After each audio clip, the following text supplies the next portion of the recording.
teman-teman, welcome to my channel.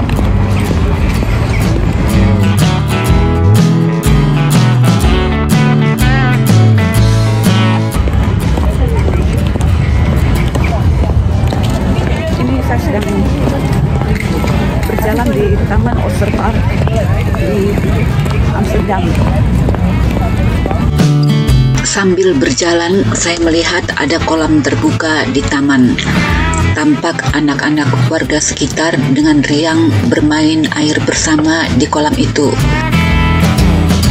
Ini saya menuju Tropenmuseum di Amsterdam, dan di belakang saya itu adalah Tropenmuseum. Saya sudah berada di dalam museum. Museum ini mengisahkan mulai dari kedatangan Belanda pertama kali ke Nusantara hingga akhirnya Indonesia memperoleh kemerdekaannya. Ini peta kuno yang digunakan oleh Belanda untuk dapat menuju Kepulauan Nusantara. Ekspedisi pertama Belanda menuju Nusantara dimulai tahun 1595 dipimpin pelaut Belanda Cornelis de Houtman. Waktu itu Belanda masih menyebut gugusan kepulauan di Indonesia dengan istilah Oost-Indië atau Hindia Timur, belum bernama Hindia Belanda. Tujuan utama ekspedisi Belanda ini adalah mencari rempah-rempah. Ekspedisi ini kemudian dilanjutkan dengan ekspedisi berikutnya hingga akhirnya Belanda menjadikan Kepulauan Nusantara sebagai tanah koloninya, dan akhirnya Belanda mulai menancapkan dan meluaskan kekuasaannya di Kepulauan Nusantara. Upaya Belanda untuk menguasai Nusantara sejak awal sudah mendapatkan perlawanan dari penduduk pribumi. Tapi toh Belanda berhasil mendirikan pemerintahannya di Hindia Belanda mulai pada abad ke-17. Hindia Belanda adalah nama Indonesia yang digunakan pada masa pemerintahan kolonial Belanda. Pemerintahan Belanda di tanah koloninya di Nusantara dipimpin oleh gubernur jenderalnya yang pertama bernama Jan Pieterszoon Koen. Museum ini memperlihatkan beberapa ilustrasi peperangan perlawanan rakyat pribumi menentang kolonialisme Belanda.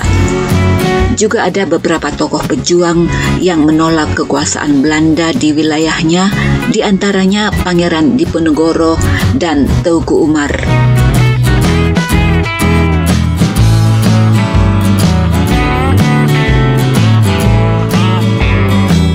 Juga diperlihatkan buku Raden Ajeng Kartini dalam bahasa Belanda, Door Duisternis tot Licht atau Habis Gelap Terbitlah Terang, yang isinya antara lain menuntut persamaan hak antara perempuan Belanda dan perempuan Indonesia dalam hal pendidikan.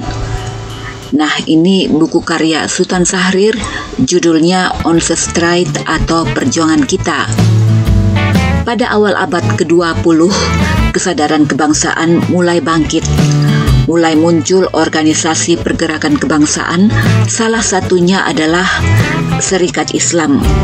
Sesudah itu muncul tokoh muda yang membangkitkan kesadaran kebangsaan, yaitu Soekarno dan Muhammad Hatta, yang kurang lebih 20 tahun kemudian menjadi proklamator kemerdekaan.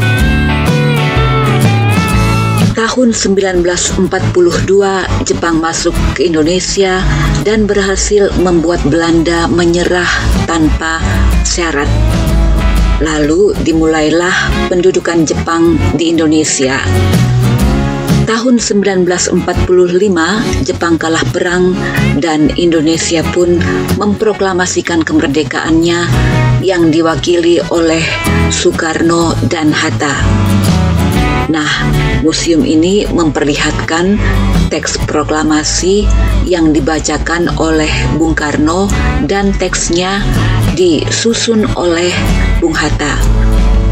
Dirgahayu Republik Indonesia, Semoga Indonesia menjadi bangsa yang semakin maju, makmur, dan sejahtera. Terima kasih sudah nonton video ini. Sampai jumpa di video selanjutnya.